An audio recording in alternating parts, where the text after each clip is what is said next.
Hello everyone, this is Bob and Threadbare, and welcome back to The Longest Journey.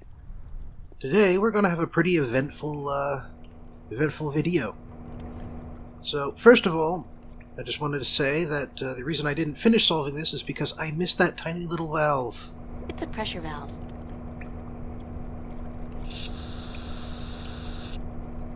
It's currently at 0%, no pressure. That is clearly not the case, but okay. Now we can turn the wheel.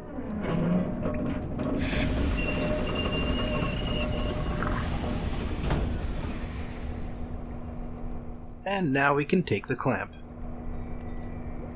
Mystifying. Truly. I'm not leaving my gold ring. Somebody's going to have to replace that cable eventually.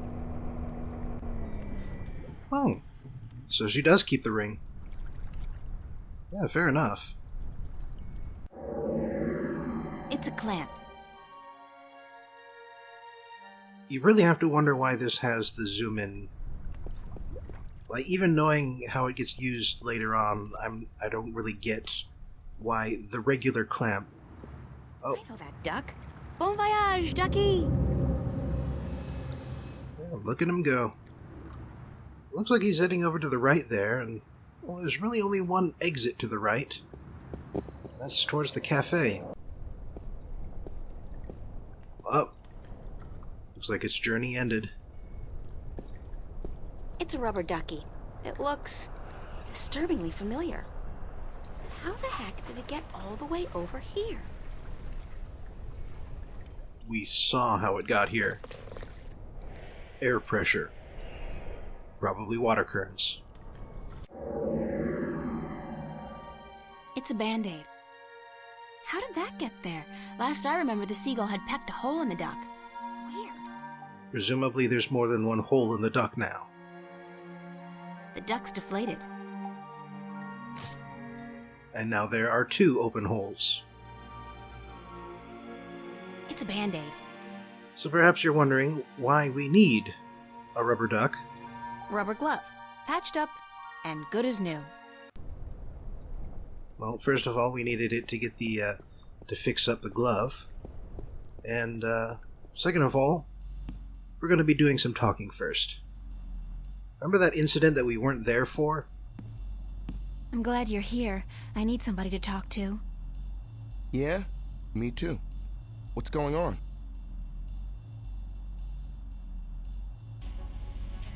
Weird stuff has been happening to me. Doesn't it always? Not like this. I was convinced they were hallucinations, after effects of my dreams. But yesterday and last night? Last night? That's incredible. Me too. Be nice. He's a good friend. What happened? You haven't heard anything about what happened to you last night? No, tell me. Around 11 last night, I was working the bar and, well, I couldn't see how it started, but the music suddenly changed, and the place went dead quiet. I walked over to the far end of the bar. Something, it wasn't human, definitely not like any human I've ever seen, just appeared out of the thin air where the jukebox is, playing an instrument. At first, it didn't seem to notice anyone. Everyone stood there watching it, dead silent. Then it looked up, and then it just disappeared. Everyone was staring at the jukebox and then at each other. And then things just went back to normal. It was as if they all chose to block it out. It was scary, girl.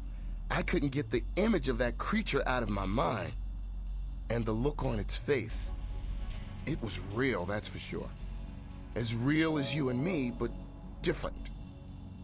Now I want to hear your story, April. What happened? This is going to be hard to believe, but it's true, I swear to you. Of course I'll believe you, girl. Last night, I came home, and Mickey and Fiona were watching the screen, so I joined them. We watched a documentary about the rainforest, and... What happened? the room turned into a jungle. Are you serious? No, I'm lying to you. Of course I'm sure. I was there, Fiona was there, Mickey. We all saw the same thing, a jungle, but only for a split second. Then it was gone, just like that. And it wasn't like a hologram. It was more real than that. It smelled right. The air was thick and humid and it didn't feel synthetic like those shows they have. It felt real. The worst part was, it looked familiar. Like something from a dream. I recognized the place and I recognized the emotions I had being there. From where? Like I said, from dreams and from experiences I've had these past few days. Strange stuff, scary stuff, but I'd rather not talk about those experiences now. I understand. Wow. Heavy. It's amazing how similar our stories are. And it scares me because have you considered the possibility you've been drugged, Charlie? Or subjected to some holographic experiment? You prefer that to the alternatives? That we're going crazy? Or that there's actually something going on? Something we can't understand. You think those alternatives are better? I can't tell you, April. All I know is the experience was as real to me as yours was to you. Mind if I ask you a few questions, Charlie? Why would I mind, girl?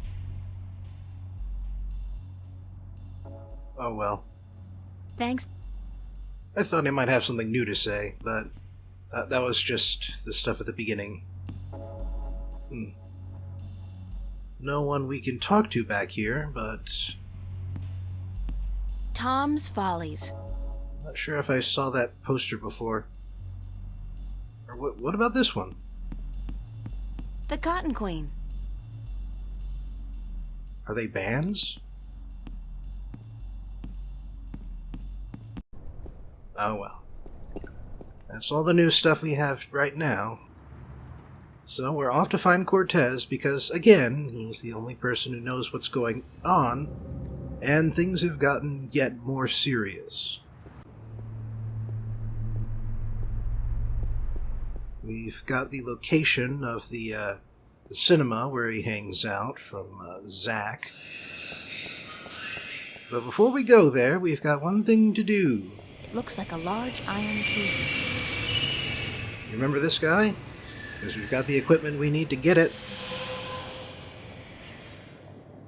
I can't reach down far enough. Fair enough. Luckily, we do have a rope.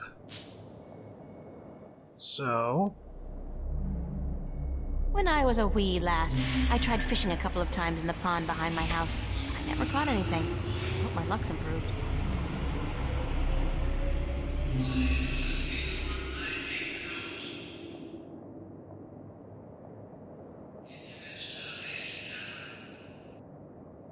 Obviously, this is not gonna work. The clamp's already closed. Yeah, again, fair enough. It's got the, It's got a clothesline tied to it. Right, and the spring there in the middle. But instead of disabling the spring, we are going to use this rubber ducky to force the clamp's handles closed and the clamp open. The ducky's keeping the clamp open. And as it deflates, it will close around the key.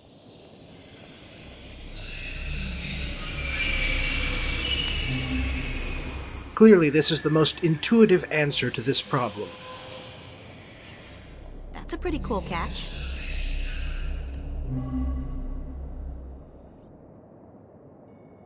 It's a large iron key. It's not even that it's worth it. It's that I have no other choice. It's required. Just wait till you see for what. Sweet old ladies just ain't what they used to be. How very gender normative of you, April. Alright, on to the metro circle.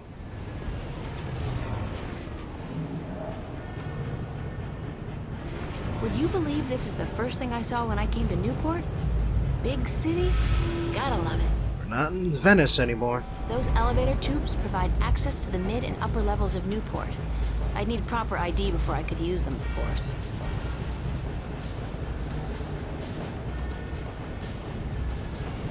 Metro Circle, gloriously decadent. I hear Bingo's planning to buy the whole thing, convert it into a theme park or something. I'll believe it when I see it. Sextasy, sexual fantasy. Just the thing I need to feel really depressed about my love life. Alright, looks like there's 3 ways we can go from here. Let's go over to the elevators first. Might as well. Might be something interesting over here, even though it's not our destination. This is one of the smallest cross-level elevators I've seen. The big ones can carry up to 100 people at a time and they go way fast. I've never been inside one, of course. It's a police officer. Can we just walk right up? Well, presumably not, given that gateway. Hold it! You're not taking this elevator. Why? Because you're not carrying proper identification. Didn't you know that's a corporate offense in Newport? In Venice, you don't have to. I see. Venice. I should have known. Step back or I'll be forced to take you down with extreme prejudice. Damn. What's up with the cops in this city? I'm sorry? I mean, when you arrest people, you read them their rights, and then you sell them products. It's all part of the job, miss. The police department is a subdivision of the Bocamba Mercer Company and the Bingo Corporation. They pay our bills. Doesn't that constitute a conflict of interest? Not if we don't arrest any employees of either company. That makes so not sense. Does when you're faced with the prospect of getting the boot, miss. I have kids, and I'd like to see them through college. That is the conflict of interest. Come on. Of course, that's also the joke. How do I get permission to go through? Only citizens of mid-level status or above are allowed to use these elevators. I guess you're new to this city, or you'd know that. Yeah, fresh from the countryside. You do look like a farm girl, it's true. Hey, watch it! How do you get mid-level status? Birth, money, marriage. Schmucks like you and me, miss. We're stuck here. Speak for yourself, schmuck. Thanks, officer.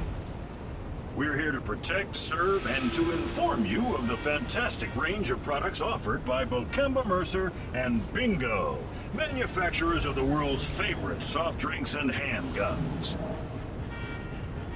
What an interesting pair. But yeah, of course, he did leave out the other alternative. Identity forging.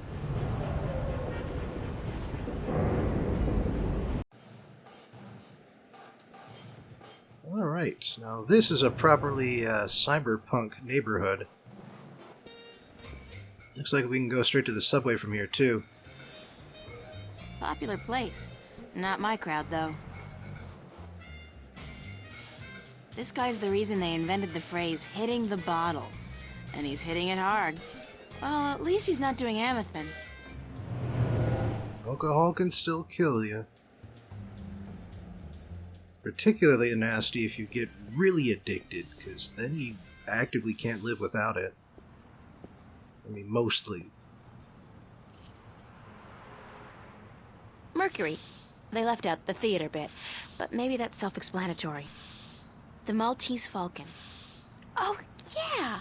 I remember this one. It's a Disney cartoon with a falcon who, goes looking for a black cauldron. It's got singing mice in it, I think. I mean, don't they all? Casablanca. That's with John Wayne and Katharine Hepburn, I think. They play a married couple who adopt a baby leopard during World War II. It's a timeless classic. Of course, secretly, that's actually adding more movie references. A Welsh ghost story, written and directed by Ragnar Tornquist. I saw that. It's a classic. Self-indulgent. The box office is closed. Women in dire need of medical attention. I thought that was a porno. But I guess it's just an artsy foreign flick. As long as they speak French, it can't be smut. This guy looks like he works at the theater. Well, we need to get inside. It's locked.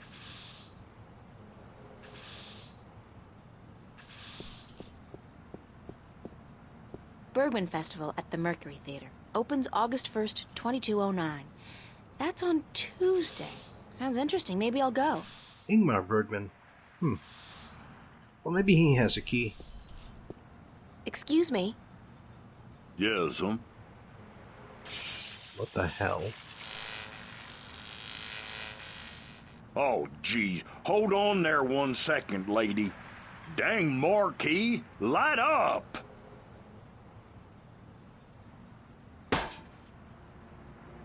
Good. Now stay that way, you hear? Do you work at the theater? Yes, I'm Freddie. Freddie Mellon. My mama, Mrs. Dottie Mellon, she owns the theater. Yep, I reckon she does, She owns it, and she be running it by her own self like a real proprietor. I reckon I help out some, of course, yep. And what do you do, sir? I'm the usher. And I also takes care of sweeping and cleaning up after the show. My mama, Mrs. Dottie Mellon, she say she reckon I'm a regular jack of all trades. I tell you what, I think she's right about that, What's a Southern stereotype doing in a cyberpunk coastal city? With his mother? Is the theater open now? No, I reckon it ain't, lady. It don't open till this evening. Ain't nobody in there either. I reckon that wouldn't be legal. Actually, it would be perfectly legal if you had your permission. Do you know a man called Cortez? No, I can't say as I does, lady. Ain't never met him. Now, I reckon I'd like to get on with my sweeping, But I'm supposed to meet him here. Are you sure you don't know him? Look, lady, I reckon you should just mind your own bee's knees and get. I told you, I ain't seen Cortez today. You said you didn't know Cortez. I reckon I don't know nobody by that name, so I tell you what. I'd mighty appreciate it if you'd stop bothering me and let me get on with my work. Jesus, Mary, and baby Joseph, I reckon the whole dang world wants to find Cortez today. Thanks, anyway.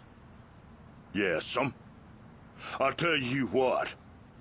You go on now, and let Freddie Mellon do his sweeping before his mama, Mrs. Dottie Mellon, get all pissed off.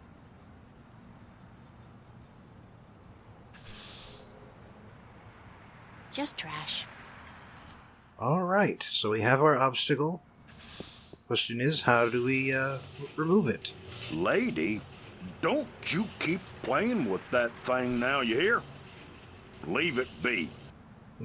Well, that bothers him, but it doesn't stop him. Green ooze. Oh dear. How about you? That guy's so conspicuous, he's gotta be a cop on a stakeout assignment. At least he looked like a 1940s cop on a stakeout. It's a fuse box.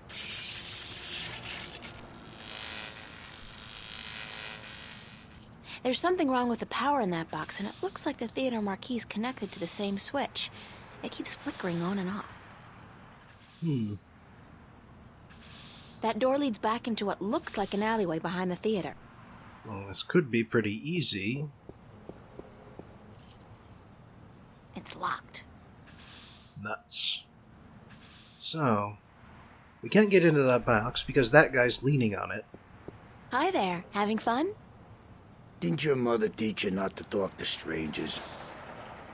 Columbo? Let's be sassy. She never mentioned anything about that. She should have. Now get lost.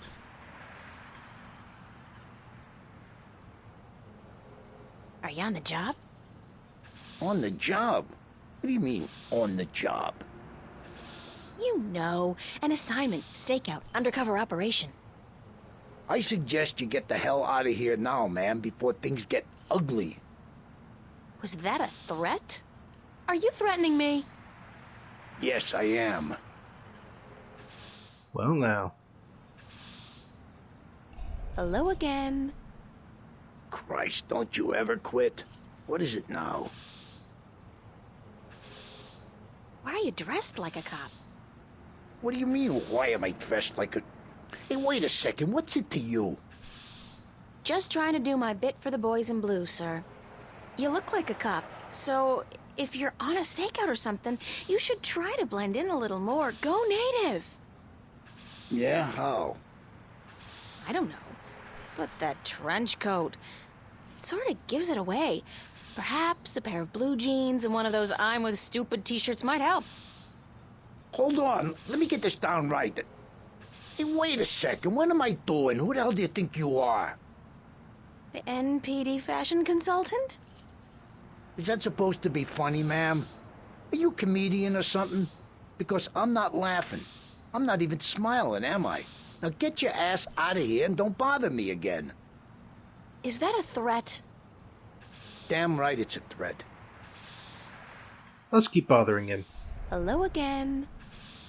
Christ, don't you ever quit. What is it now? Don't you get tired of hanging around here all day long? No, ma'am. So you're completely fine. There's nothing you'd want. That's right. Nothing at all? Nothing at all. Not even a bite to eat? Just had a full lunch, ma'am. Thanks for asking. So you just had lunch. That's right. At Cool Cow. What did you have? A triple whammy cow patty with a side order of grease onions and a large bingo cola. No ice. What about fries? And a double order of cheese and fried taters, yeah. Tastiest damn fries you're ever likely to find. Soaking in melted goat cheese. And you had this when? Well, about an hour ago. And you don't feel, the urge to go? No, ma'am, no. My bowels are genetically enhanced and require only perfunctory attention. The burger filled you up good? You don't have the munchies? Well, now you mention it, I have a craving for sweets. I didn't have time for my usual Cool Cow strawberry pie with whipped cream, chocolate sauce, and a scoop of ice cream. Wait a second. What am I telling you all this for? Who the hell are you anyway? Hey, get out of here, ma'am, right this minute or else... Is this a threat? I think that was a threat. A very serious one, ma'am. So this is the weirdest screen, maybe in the entire game. Just between the two out-of-place stereotypes, the neon lights, and the fact that you're going to do terrible things to both of them in order to get what you want. For instance, I have contaminated a piece of candy. It's a piece of candy soaking in green ooze. Gross. I did this right in front of the cop, and yet, when I feed it to him, like so... Would you like a candy? Hey, yeah, that'll hit the spot. He puts it right in his mouth. What the hell? The taste... sickening. I feel kinda... Christ!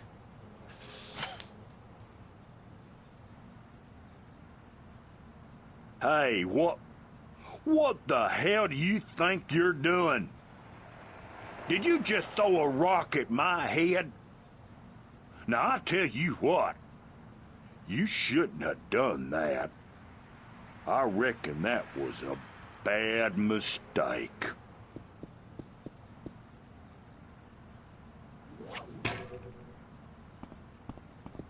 I mean, sure, he's an unfriendly cop in a cyberpunk future, but did we really need to do that to him? You should have seen him run, lady. I reckon I ain't never seen nobody run that fast. And he was clutching at his buttocks like he had the runs or something. He even lost his stupid old hat in the gutter. I ain't never seen anything that funny in a while. Lost his hat, you say? That seems significant. Let's go collect it. Right off the street.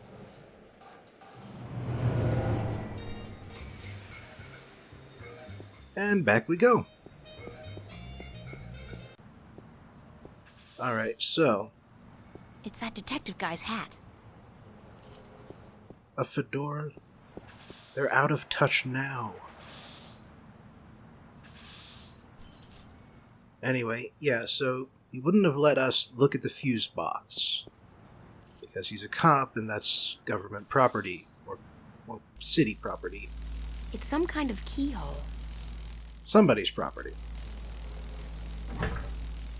And that's why we needed the key, just to open the fuse box. It's a switch. I'd venture a guess and say it has something to do with switching the power on and off. The heat's caused this one to melt. I don't think it works anymore. It won't budge. It's melted stuck. The cable's almost completely severed. It would probably be easy to pull it out, provided I have some kind of protection against the electricity. Hence why we needed to fix the work glove.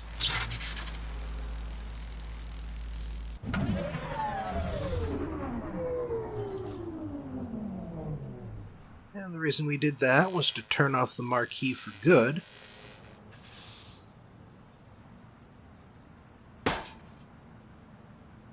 Dang marquee, light up!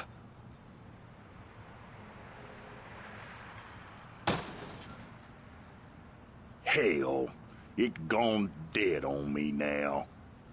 I'm going to have to fix that sign proper this time round, I just need me a ladder and some tools from the basement. And the reason we broke the marquee was on the off chance that instead of sweeping, he would try and fix the marquee, and in doing so, that he would open the door to the alleyway here. Which he did. And he's taking his time. And so I skipped the end. It's a fuse box.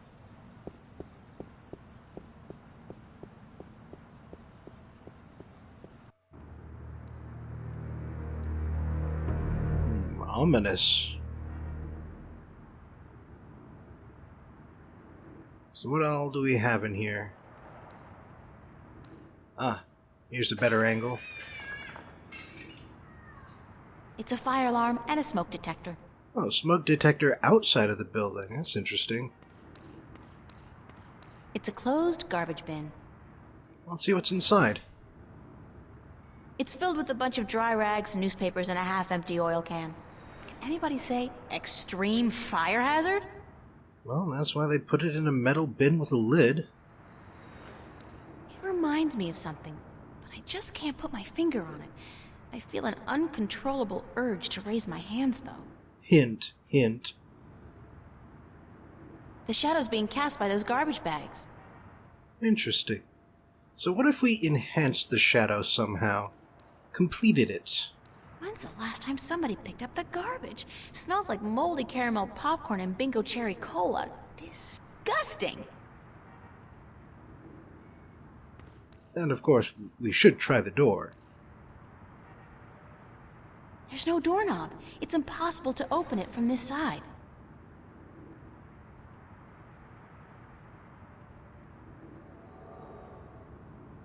You know, it's just occurred to me that maybe there's a specific reason why this area has these particular characters in it. It's a mountain of garbage. Why they all look out of date. And they're all in front of a black and white cinema. Ah, there we go. Yeah. We completed a noir silhouette. Pretty convincing, if I have to say so myself. And wouldn't you know, but detectives and dim southerners are also stock characters from noir. Perhaps it's related.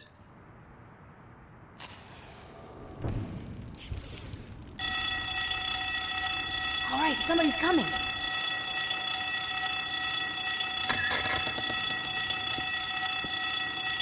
Hell's blazes, we got us a fire. And now we don't. Well, he's efficient. Alright, so we know how to get him out the door, but now we need to know how to keep him there. And we've got a disguise. We've got a silhouette. And now we have a threatening voice from Constable Guybrush. Hey, you! Yeah, you! Hands up! Spread your legs! And do the monkey! Dance! So yeah, basically this whole area is just one big tribute to noir. Alright, somebody's coming. And it happens to feature a Ragnar Tornquist movie. Hell's blazes, we got us a fire. Now, where's that voice coming from? Show yourself. Spread your legs. And do All right the there, mister. monkey. Just don't you fire that gun now, you hear? I'm sorry I chased you earlier. Freddy'll do the monkey for you right now if that's what you want, He'll do the monkey until you ask him to stop, I reckon, Yeah, you! Hands up! And now we've done a terrible thing to this guy. And do I wound the monkey up real good, so he'll be dancing for a while. dance! Well, I suppose that's sort of par for the course for adventure characters. I knew you would come, sooner or later. All the time I spent trying to get into the theater, he could have just quietly walked out to meet me. There's no way out of I it feel like here kicking the without guy. all exits just Well, we should at least talk to him. inside.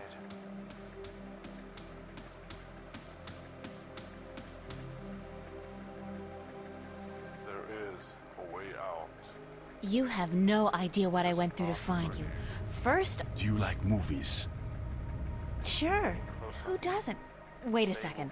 I was trying to tell you that... I don't much like modern movies myself. They're either too loud and expensive or too obscure and self-indulgent. But old movies, really old movies, have a charm and a simplicity that appeals to me. Listen, please don't interrupt me again. It's starting to piss me off. But I have never interrupted you, unless I've had something important to say, of course. But go ahead. What is it you wanted to talk about? When I came here, Why did you make me search all over the city for you? now Search for me? I don't want to die. I've been here for hours, señorita. I haven't moved. The question ought to be, what made you go out of your way to find me? Old movies were also pumped out by the dozens by a studio system that didn't care about quality. We agreed to meet this morning, remember? I knew you would As I remember it, there was no agreement. I said tomorrow, but you refused. I assumed you weren't interested. There's no way out of it I here apologize for making myself unavailable, however. Don't give me that. You wanted me to come looking for you again. Actually, no, I had to lay low for a few hours. There is Does it have anything to do with the cop that was staking this place out? just not for you. Yeah. So it was a good thing I didn't stick my head out the door to look for you then, no? They will be He's gone now. Are you in some kind of trouble with the police? Wait, don't tell me. Immigration. Do you have any reason No, señorita. Not the police. There are bigger players than the police. I don't want to know. I'm not getting mixed up with the mob or gangs or anything like that.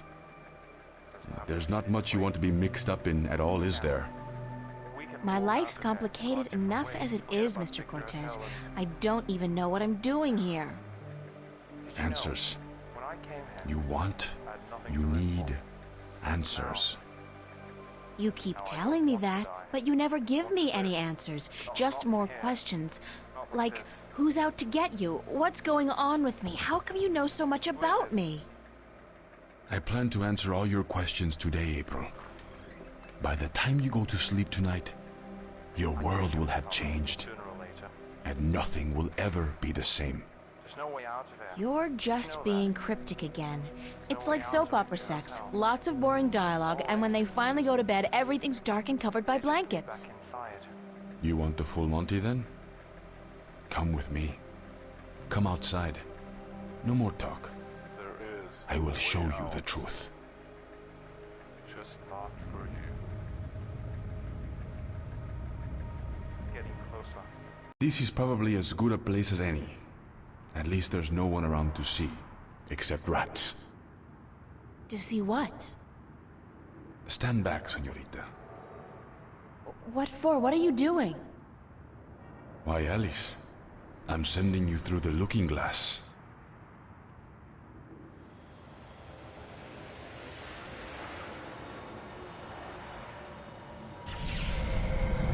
Well now. What? What is that?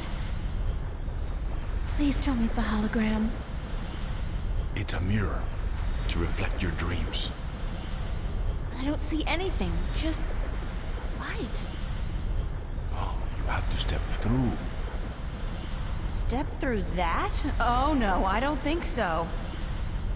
This is the moment of decision, April. All time, past and present, revolves around this moment. The destiny of worlds is in your hands. But you must make the choice on your own. La vida es corta.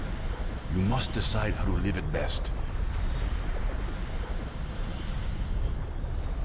I'm not sure what I should do. I understand. It's a difficult decision, because whatever you do, your life will change forever. So take your time. Think about it.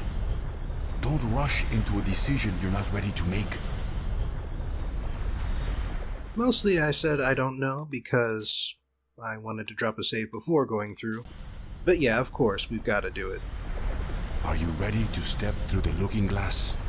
It's the only way to continue the game. All right, I'll do it. Vamos. Enter the light. Don't say that, it sounds too ominous. Just tell me what's gonna happen. You're about to take the first step on the longest journey of your life. Title drop. But don't worry. I'll be waiting right here. I must be insane to do this. Yes, it's pretty much a given. How reassuring. Oh, I almost forgot. When you're ready to come back, pay a visit to a friend of mine called Westhouse, Brian Westhouse. Alright then. So I'm guessing they finished the dialogue before they finished this sequence, because that was not really a mirror. At best, you could call it a stained glass window, but even so, it looks more organic than that.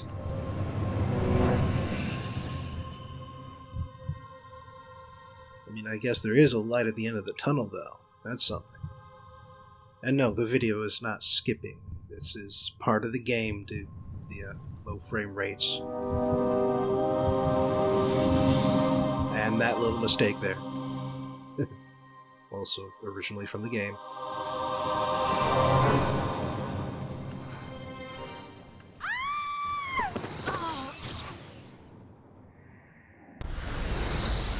Vaya con Dios, child, and may the balance protect you. Hey, look at that! April went through a portal, and it was intentional this time. That means it's time for a portal episode, and I think most of you figured out what today's subject would be. Well, partly at least. See, I'm not taking a look at the movie version of the Neverending Story. I'm taking a look at the original book by Michael Ende. About the author. Michael Ende was born in Germany in 1929, Bavaria to be specific. The 1930s was a hell of a decade to be a child in Germany, and while he had no Jewish heritage to worry about, his father, Edgar Ende, was a surrealist painter, and his works were banned by the Nazi Party in 1936. Edgar continued to work in secret, and then World War II began, and a few years later, Munich, the city the Endes lived in, went up in flames. Michael Ende was 15 in 1945, old enough to join the war for a desperate Nazi party, but when he got drafted, he tore up the letter and joined a resistance group for the remainder of the war. After the war, Ende had the same artistic inclinations as his father, and his first dream was to become a stage actor. The dream quickly became a disappointment, but his time as a touring actor gave him some real-world experience that he would later consider invaluable. As the 40s became the 50s, Ende started writing for cabarets, and he also found work as a film critic. At the end of the 1950s, Ende wrote his first children's novel, Jim Knopf. It was 500 pages, pretty long for a children's book, and after getting a lot of rejections, he eventually found a place that would publish him as long as he broke it into 2 halves. In 1960, the first half came out and won the Berlin Literary Prize for youth fiction. The second half reached shelves in 1962, and soon after that, both halves got adapted into radio and TV shows, and translated into multiple languages. Ende's works were mostly aimed at children, but he made a point of tackling some fairly mature issues, the kind of things that adults often don't learn. He also incorporated elements of surrealism and postmodernism, since he grew up surrounded by such things. He understood that the written word is both ink on paper and the visions this ink creates in your mind. And thus the audience, the reader, becomes an equal participant in a work when he or she begins interpreting it. I'm explaining this now because these elements are very much in play in today's novel, The Neverending Story. Michael Ende published The Neverending Story in 1979. The English translation by Ralph Mannheim came out in 1983. Mannheim also translated The Complete Grimm's Tales and Hitler's Mein Kampf, but he was Jewish and translating on commission, so I wouldn't hold that last one against him. Hardcover copies of The Neverending Story are unusual in that they use 2 ink colors. Instead of black, the story is written in a dark purple red and olive green. It's also separated into 26 chapters, each of which begins with a page-sized illuminated letter starting with A and ending with Z. Each one is illustrated by Roswitha Quadflieg. I can only hope I'm pronouncing that right. The Neverending Story was an unqualified hit when it came out, and it led to the 1984 movie, which was produced in West Germany, but featured an English-speaking cast since they were looking to get those sweet, sweet American dollars. I could get into more depth, but this is about the book, so I'll just say this. Michael Ende hated the movie adaptation, mostly because it was a skin-deep look at the first half of his book, and its ending, compared to the books, well, you'll see. Ende sued the studio to get his name off the credits, or at least to change the name of the film, but obviously he lost. But now it's time to explore the differences with The Neverending Story. The book begins with our protagonist, Bastian Balthazar Books, ducking into a bookstore to evade some bullies. He encounters the store's owner, Carl Conrad Coriander, and we get some information about Bastian.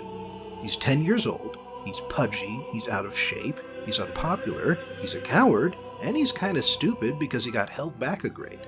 Oh, and his mother died a couple of years back, and his dad has been neglecting him ever since. Bastian's one redeeming quality is that he's good at coming up with stories and names, and that doesn't amount to much. He also loves books, so when Carl heads in the back to take a phone call, Bastian looks at the book he was reading, The Neverending Story, and he gets an irresistible urge to steal it. He regrets his choice immediately, but he's too much of a coward to return the book, so he sneaks into his school's attic and begins to read. And as Chapter 1 begins, the purple text switches to green. A rockchur, a tiny, a nighthawk, and a will-o'-the-wisp all meet in the woods. They're all on their way to the ivory tower to meet the childlike empress to ask her for help. Each of their lands is being consumed by the nothing, an irresistible force that makes things stop existing. Like, when the nothing consumes a lake, it doesn't leave behind a dry lake bed. It leaves behind nothing. It stops existing and becomes impossible to see. The four creatures eventually reach the ivory tower, but they can't get an audience because every other land in Fantastica has also sent an emissary to ask about the nothing. So instead, they go on their own adventures. But that is another story, which shall be told another time. Meanwhile, it turns out that the childlike empress is sick, a fact that doubtlessly has something to do with the nothing. You see, the empress makes no demands of her subjects, and loves them all equally, good and evil alike, and so she is less the ruler and more the embodiment of Fantastica. And now that she's sick, physicians come from all over but have no idea what to do. But the childlike empress has a plan. She gives the Orin, an amulet and the symbol of her power, to the centaur Chiron and tells him to bring it to her champion, Atreyu of the Greenskin village. Like Bastion, Atreyu is 10 years old, but he is strong, courageous, and clever. Atreyu accepts his mission, so he dons his purple-red cloak to cover his olive-green skin, mounts his white horse Artax, and rides off. Atreyu gets a vision that sends him to the Swamps of Sadness and Morla, the giant depressed tortoise that lives at its center. The Orin protects Atreyu from the sadness of the swamp, but sadly his horse succumbs and sinks below its surface. For her part, Morla doesn't care if she lives or dies, but since it doesn't matter, she tells Atreyu to seek out Uyulala, the southern oracle. After leaving the swamps, Atreyu comes across Igramol, a giant mass of spider demons, and her prey, a luck dragon named Falcor. Igramol listens to Atreyu since he bears the Orin and all creatures of Fantastica respect it, and she tells him that her poison has the power to transport people anywhere they want to go in an instant. Atreyu lets Igramol bite him, and he teleports to the Southern Oracle, and since Falcor was listening, he goes too. Fortunately, a couple of tiny gnomics are watching the Oracle's gates, so they spot the two and treat their poison. Once Atreyu is well again, the husband gnomic, Engiwuk, describes the 3 gates of the Southern Oracle. The first is a pair of sphinxes, and it seems completely arbitrary which ones they let through and which ones they paralyze with their riddle vision. Second is the Mirror Gate, which shows you your inner soul. Third is the No-Key Gate, which only lets you pass if you don't want to go in. Atreyu passes all 3, but here's the creepy bit. When he looks into the mirror, he sees Bastion reading the Neverending Story in the school attic. Bastion recognizes his own description, but he can hardly believe it. Atreyu meets Uyulala, and she tells him that only a human from the outer world can save the childlike empress by giving her a new name. Bastion thinks to himself that he'd love to help, but he says nothing. Atreyu then decides to try and leave Fantastica to get a human, but he and Falcor get blown off course by the wind giants. Atreyu lands just outside Spook City, just as all the spooks give up hope and cast themselves into the nothing. But there's one person still left in town, the werewolf, Gumork. Gumork comes from outside Fantastica and does the Nothing's bidding in exchange for his existence. And he knows what happens to Fantasticans who fall into the Nothing. They enter the real world and become lies. White lies, ugly lies, pretty lies, convincing lies. It all depends on what they were in Fantastica. They harm the real world with their presence. And so, as the Nothing expands, the real world suffers. Eventually, Falcor recovers the Orin and Atreyu, and they return to the Ivory Tower to report their failure. But the childlike Empress says Atreyu succeeded. He brought a human child with him, one who watched him through all his struggles, and now he has but to say the Empress's new name, and Fantastica will be saved. And Bastion wimps out. At first, he still can't believe that they're talking about him, and so Atreyu and the Empress have a very on-point conversation that makes it clear that they mean Bastion. But Bastion continues to wimp out, so the childlike Empress takes matters into her own hands and sets out to find the old man on Wandering Mountain. The old man is the ink to the Empress's empty white page, and the two are never supposed to meet. But desperate times call for desperate measures, and so the Empress orders the old man to start writing the book again from the very beginning. And the very beginning of the Neverending Story starts with Bastion ducking into a bookstore.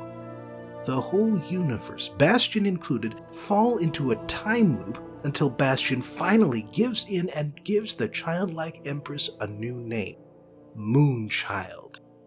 And yes, that is what he's shouting into the storm in the movie. Bastion comes to his senses in a black void, where nothing exists except him and Moonchild.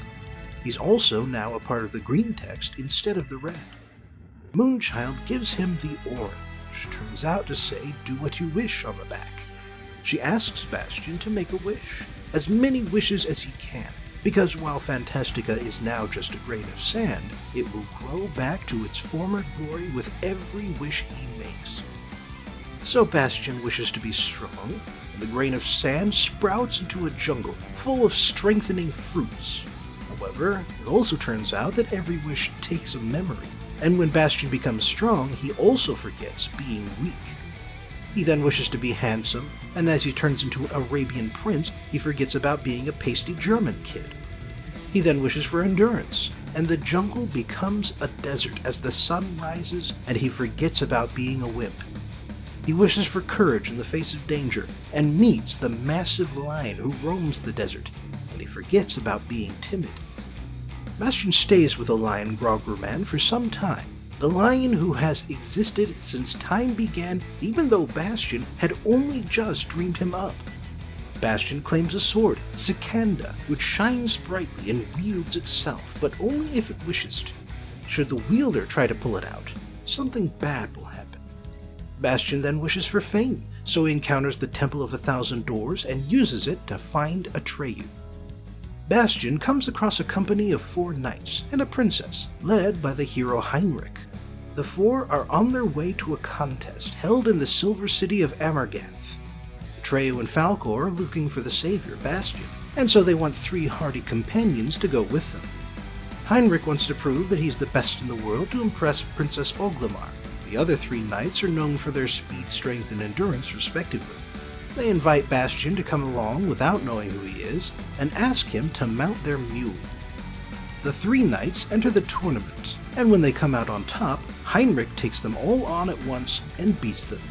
So Bastion steps in and easily defeats Heinrich. Atreyu takes a good look at him, and while he didn't recognize Bastion at first, he announces that the search for the savior is now over.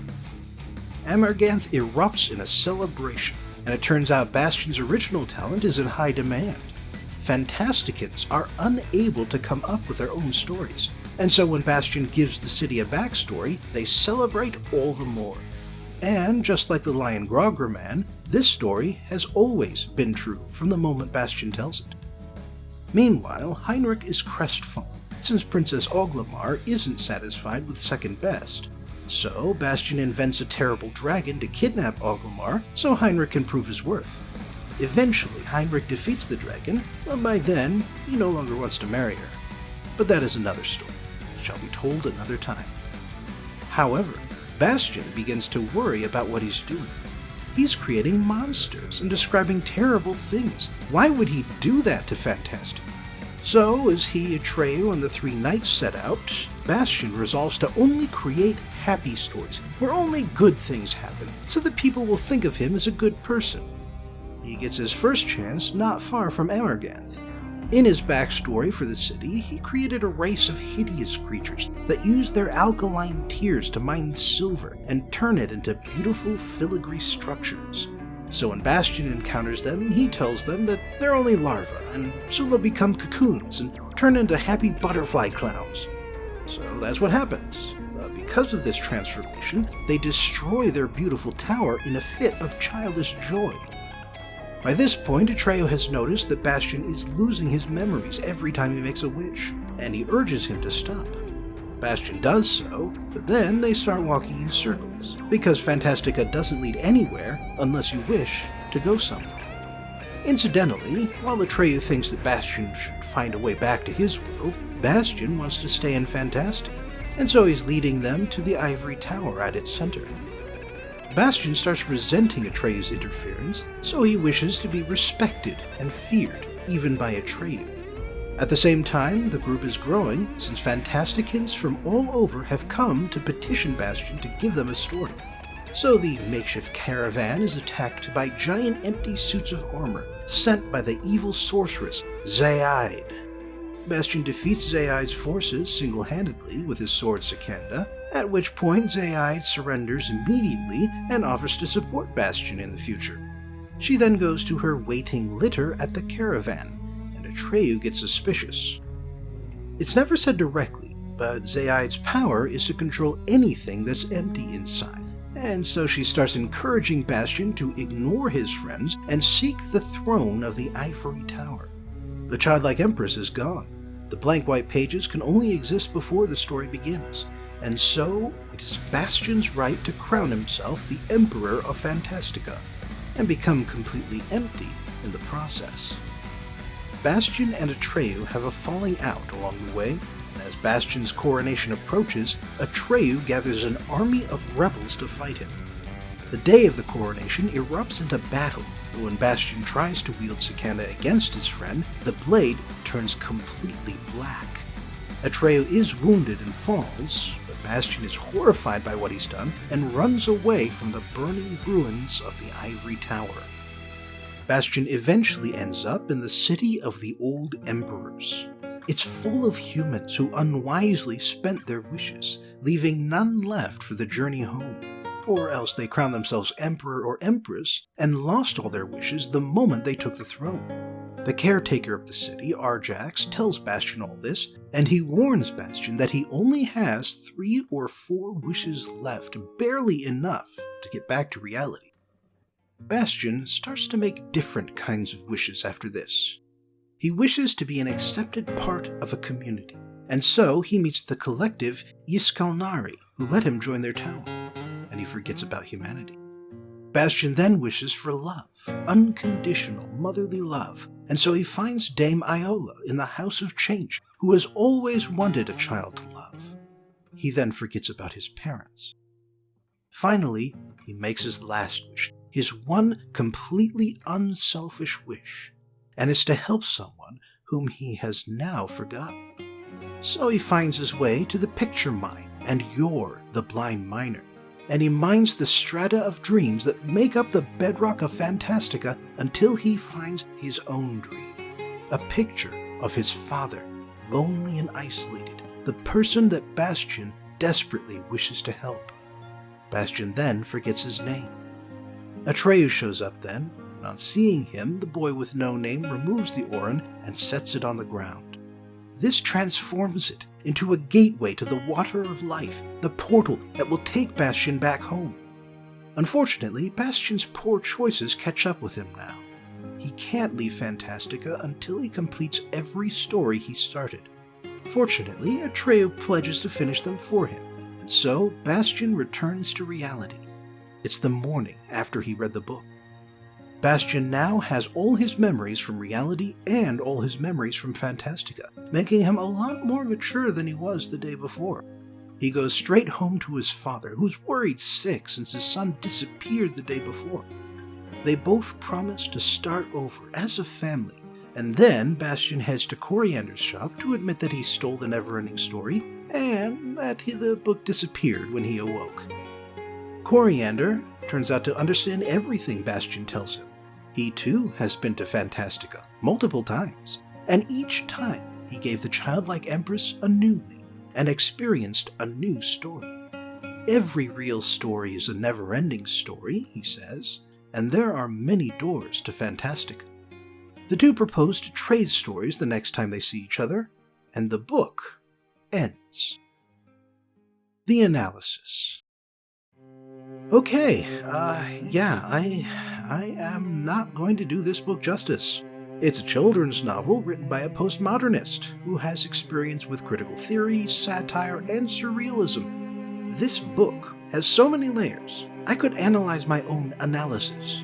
So let me just cover a couple of the obvious takes. The first half of this novel is a child's guide to existentialism. Bastian represents the reader, but he's not the reader, and in fact, he's a character within the book. However, Atreyu represents Bastian. Atreyu isn't Bastian, and Atreyu is a character within Bastian's book. Except that Bastian's book begins with the first words of the book in your hands, you, the reader. The old man of Wandering Mountain proves that when he starts the book over again halfway through it. Let me see if I can explain this better. Have you ever heard of the painting, The Treachery of Images? It's a surrealist painting, and it's pretty simple. There's an image of a smoking pipe and a caption, Ceci n'est pas une pipe. This is not a pipe. The first thing you think is, well, that's absurd, that's clearly a pipe. But then you think about it, and you realize the caption is right. That's not a pipe. That is a representation of a pipe, a two-dimensional picture. You can't pick it up, you can't feel the smooth wooden handle, and you can't pack tobacco into the bowl. For that matter, the caption also applies to itself. The word pipe isn't a pipe either, even though it's supposed to remind you of one. This is what the Neverending Story is getting at. Atreyu doesn't exist, and yet he does exist in your mind while you read his story. The red and green text takes shape and becomes the protagonist, a green boy with a red cape. It is real in that it reminds you of reality, even though it is only ink on paper. That is why the audience is an active participant in every story. A story is nothing without a reader. The second half of the book is a child's guide to causality. It's also an allegory for writing. The moment Bastian enters the story, he becomes its author. The childlike empress is the empty pages of a future manuscript, and the story begins when Bastian gives her a name, a title.